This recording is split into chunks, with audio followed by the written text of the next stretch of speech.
For nearly a decade, drivers avoided Devil's Bend after midnight. The winding stretch of highway had a reputation for fatal accidents. Sharp curves, thick fog, and steep ravines made crashes common enough that another wreck barely made the local news. Then investigators noticed something impossible. Several of those accidents had never been accidents at all. The discovery began when a tow truck operator found a damaged pickup truck resting against a line of trees nearly 50 feet below the road. The driver, a 34-year-old contractor, was found dead behind the wheel. At first, everything pointed to another late-night crash. But during the autopsy, the medical examiner found extensive injuries to the victim's skull that had occurred before the collision. The truck hadn't killed him. Someone else had. State police reopened the case immediately. As detectives reviewed older fatal crashes along Devil's Bend, another medical examiner requested permission to re-examine preserved evidence from 2 previous victims.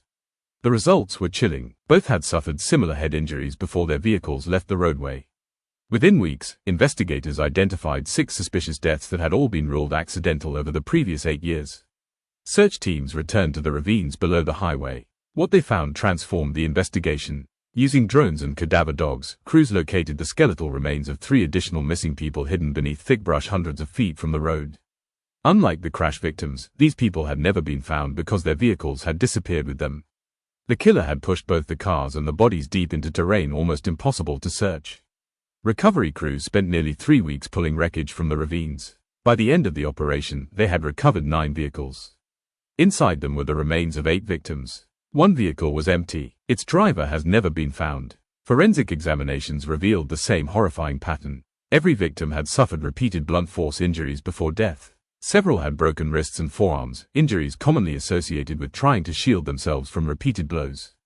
The crashes had been carefully staged afterward. Investigators concluded the killer had attacked drivers after forcing them to stop on the isolated highway, then sent the vehicles over the edge to erase the evidence. Detectives searched for anything linking the victims. The jobs were different. Their ages varied. Some were local residents. Others were simply passing through.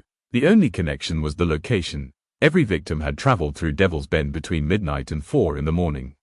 State police interviewed hundreds of people. Truck drivers, tow truck operators, road maintenance crews, hunters, nearby homeowners. One witness finally offered a promising lead. A delivery driver recalled repeatedly seeing an older orange highway maintenance truck parked along the shoulder during the early morning hours.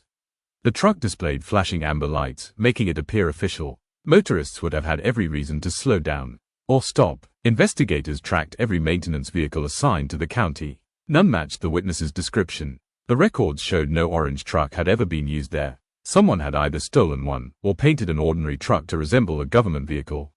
The search expanded across neighboring states. More than 200 similar trucks were located. Every owner was questioned. Nothing. Years later, advances in forensic science recovered a partial DNA profile from beneath one victim's fingernails.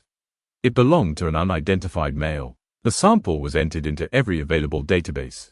No match was ever found. The investigation remains open. Every anniversary, detectives revisit the files, hoping modern technology will reveal something earlier generations missed. Today, new guardrails line Devil's Bend. Warning signs flash before every sharp curve. Most travelers believe those changes were made because of dangerous driving conditions. Few realized they were installed after investigators concluded the ravines had concealed a serial killer's victims for almost 10 years. 9 people lost their lives along that lonely highway. Their bodies were eventually recovered. Their families finally learned the truth. But the person who turned a deadly road into the perfect crime scene has never been identified.